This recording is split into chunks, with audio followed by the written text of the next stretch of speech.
You want to show your dog? We see. It's very nice. Thank you. It's very nice. Here, silly. I show this movie. Alright, so tonight, in our 5-minute stories, What are we going to read next? the last time we read Rapunzel. This time it's going to be How the Leopard Got His Spots. How the leopard got his spots. Yep. So, that is on page 110. Oh, look, I flipped right to it. How nice is that? How the Leopard Got His Spots. Long, long ago, Leopard lived on a hot, bare, sandy yellow plain in Africa. Giraffe and zebra lived there too, along with lots of deer, big, small, young, and old. The animals were sandy yellow all over, just like the plain itself. All right, honey, I can't read if you're blocking it. Mommy. Leopard was sandy yellow too, which wasn't good for the rest of the animals because leopard was hard to spot on the sandy yellow plain.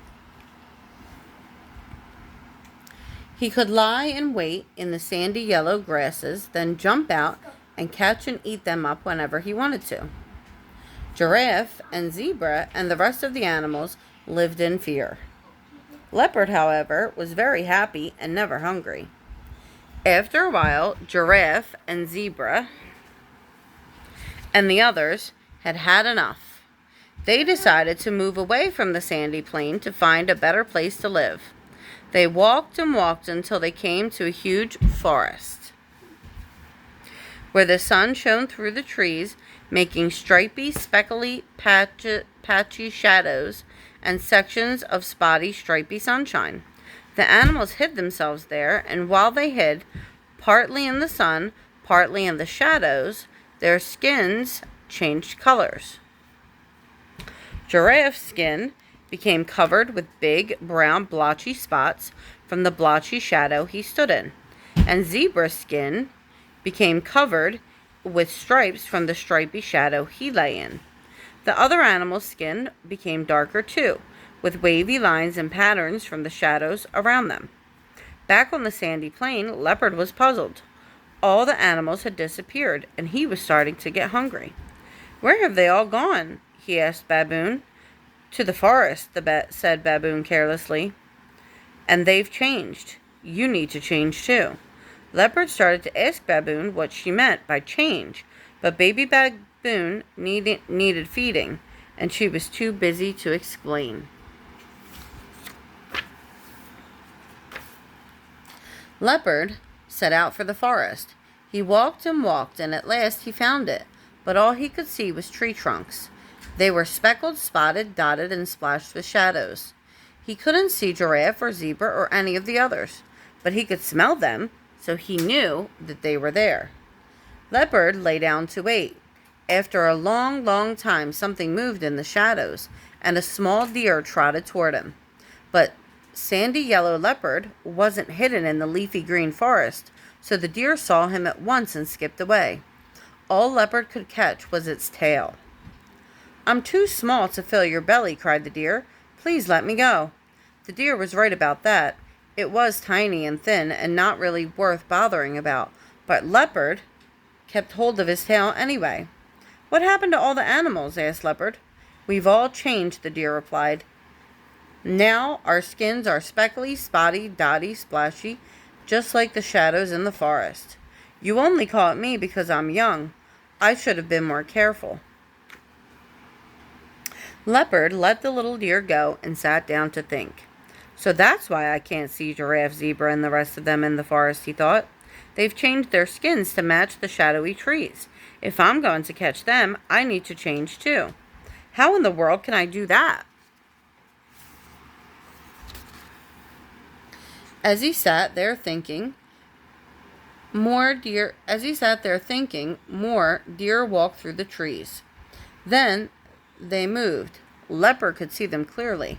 When they stopped moving, they were hidden by the shadows. Leopard was easy to spot with his sandy yellow skin, so the deer didn't come too close. Leopard, you're silly. Leopard sat in the shadows for a long, long time and licked his paws thoughtfully. Soon he began to notice something odd.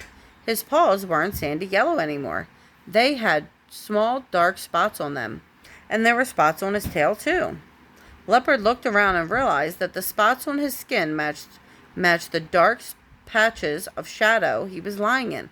"Aha," he thought. "The shadows have made these spots just in the time that I've been laying here. That's how I can change my skin, just like giraffe and zebra and the rest of them." By this time, Leopard had grown tired from all the thinking and waiting, so he laid down and fell into a deep sleep. When he awoke a long, long time later, his skin was completely covered with small dark spots made by the shadows in the forest.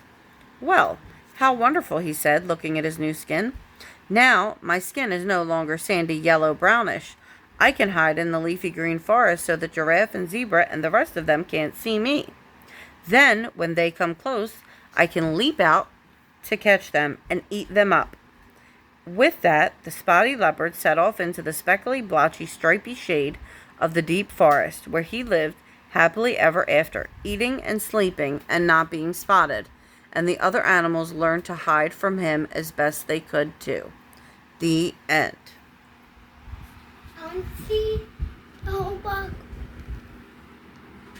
I want to see the end. You want to see the end? Oh, we did. It is the end. The next one is the nightingale. I love you. I love you. Good night. And then tomorrow, and then it's nighttime, I say, "Mama, tonight, now it's next up, it's a nightingale." Good job. Very good memory. I love you. I love you. Good night.